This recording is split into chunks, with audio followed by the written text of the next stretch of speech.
যে একটা মৃত বাচ্চা জীবিত হবে। ডাক্তার যাদেরকে মৃত ঘোষণা করে দিয়েছে, হসপিটাল যাদেরকে মৃত ঘোষণা করে পাঠিয়ে দিয়েছে, এরকম বাচ্চা এখনই জীবিত হয়ে উঠবে। কয়েক ঘন্টা ধরে তারা তাদের কাজ চালিয়ে গিয়েছে। একজন জানতে চেয়েছে, শায়েখ আসলে পাবনায় দুটি শিশু বাচ্চা মারা যায় এবং এই দুই শিশু বাচ্চাকে জীবিত করার জন্যে তাদের শরীরের মধ্যে তেল এবং লবণ এবং বাজনা বাজিয়ে চেষ্টা চালানো হয় ঘন্টার পর ঘন্টা। এই জাতীয় রীতিনীতি এটি মুসলমানদের জন্য শিরকের অন্তর্ভুক্ত হবে কিনা? আসলে এই বিষয়টি আমাদেরও নজরে পড়েছে এবং সারা বাংলাদেশের অনেক মানুষই এই ভিডিও দেখে হতবাক হয়েছে। 2024 সালে এসে 24 সালে আপনি আমি মুসলমান হওয়ার পরে আকাশ প্রযুক্তির এই যুগে এই রকম কুসংস্কার, অন্ধ রীতিনীতি আমরা বিশ্বাস করতে পারি, এটা সত্যি অবাক লাগে। দুইটা বাচ্চা পানির মধ্যে পড়ে দুইটা বাচ্চা যখন মারা গিয়েছে, স্বাভাবিক বাবা মা, এটা বাবা মার মন মানা খুবই কঠিন।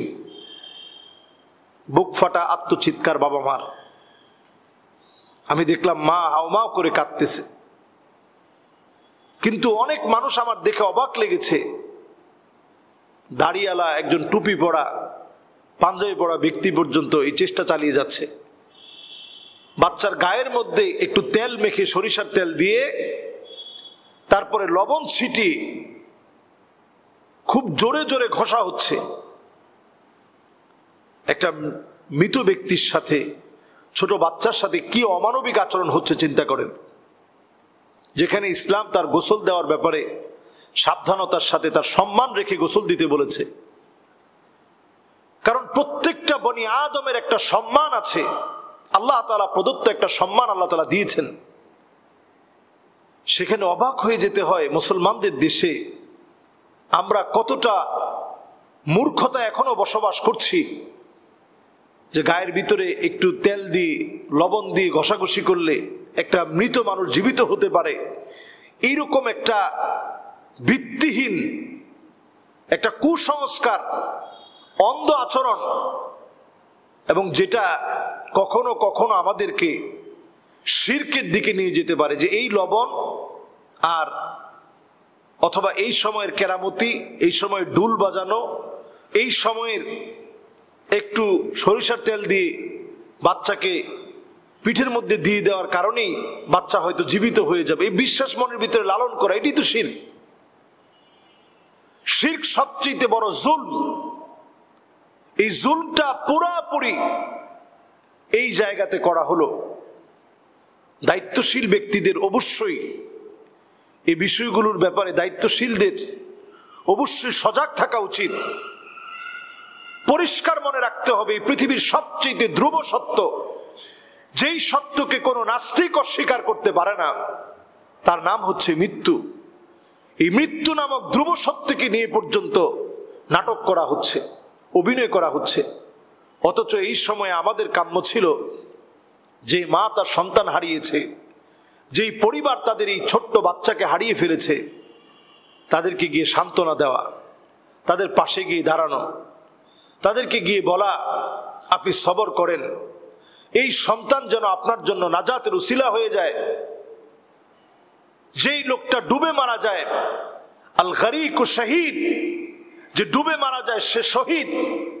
আপনার সন্তান, আল্লাহ যেন তার শাহাদাত কবুল করে। সে যেভাবে মারা গেছে আপনি সবর করেন, আপনি আল্লাহ জান্নাতে পাবেন। অথচ সেইখানে চুল টেনে ছিঁড়ে ফেলা হচ্ছে, মাটির মধ্যে গড়াগড়ি খাওয়া হচ্ছে। এই কাজগুলোকে নবীজি সাল্লাল্লাহু আলাইহি সাল্লাম পরিষ্কার হাদিসের মধ্যে নিষেধ করেছেন। এইভাবে মাতম করে চিৎকার করাকে নবীজি সাল্লাল্লাহু আলাইহি সাল্লাম নিষেধ করেছেন। এইভাবে কান্নাকাটি করা নবীজি সাল্লাল্লাহু আলাইহি সাল্লাম নিষেধ করেছেন।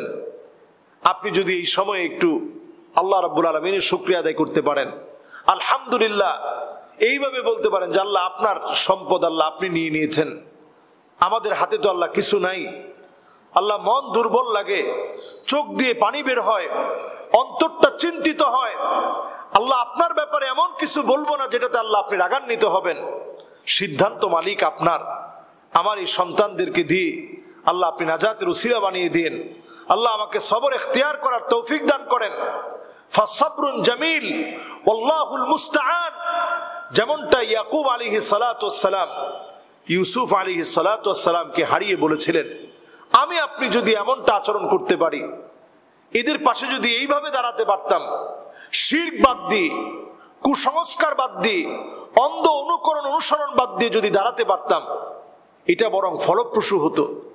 আমাদের দেশে আমরা অনেক সময় নিউমার ছড়িয়ে দিই, এবং এইটা দেখার জন্য আমি দেখেছি হাজার হাজার মানুষের ভিড় হয়ে গেছে যে একটা মৃত বাচ্চা জীবিত হবে। ডাক্তার যাদেরকে মৃত ঘোষণা করে দিয়েছে, হসপিটাল যাদেরকে মৃত ঘোষণা করে পাঠিয়ে দিয়েছে, এরকম বাচ্চা এখনই জীবিত হয়ে উঠবে। কয়েক ঘন্টা ধরে তারা তাদের কাজ চালিয়ে গিয়েছে, এর মধ্যে ডুল বাজানো হয়েছে।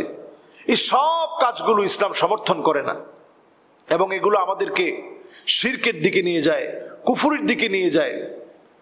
এই কাজগুলো আমি আপনি যদি বাদ না দেই, আল্লাহ আদালতে প্রশ্নবিদ্ধ হতে হবে। আমরা আল্লাহ রাব্বুল আলামিনের কাছে ফরিয়াদ করি, যেই পরিবার তাদের সন্তানদেরকে হারিয়েছে, আল্লাহ রাব্বুল আলামিন যেন সবর ইখতিয়ার করার তৌফিক দান করেন। এই জাতীয় কর্মকাণ্ড যেন আমরা ভুলে করে থাকলে এখন থেকে নিজেদেরকে যেন শুধরে নেই। কোন সন্তান চলে গেলে আর হায়াতে ফিরে আসে না। নবীজি সাল্লাল্লাহু আলাইহি সাল্লামের নিজের সন্তান চলে গেছে। ইব্রাহিম যখন চলে গেছেন, নবীজি কাঁদতেছিলেন। সাহাবায়ে কেরাম বলতেছিলেন, নবীজি আপনিও কি কাঁদেন? নবীজি সাল্লাল্লাহু আলাইহি সাল্লাম বললেন, ইন্নাল আইনা ইয়াদমা, চোখগুলো অশ্রুসিক্ত হয়, ওয়াল কলবা ইয়াহজান, অন্তরটা বিগলিত হয়ে যায়, মায়া লাগে। ইন্না ইব্রাহিম লামাহজুন, ইব্রাহিম তুমি আমাকে বড় চিন্তিত বানিয়ে দিয়েছো। কিন্তু আল্লাহর ব্যাপারে এমন কিছু বলা যাবে না যেটাতে আল্লাহ রাব্বুল আলামিন রাগান্বিত হয়ে যাবেন।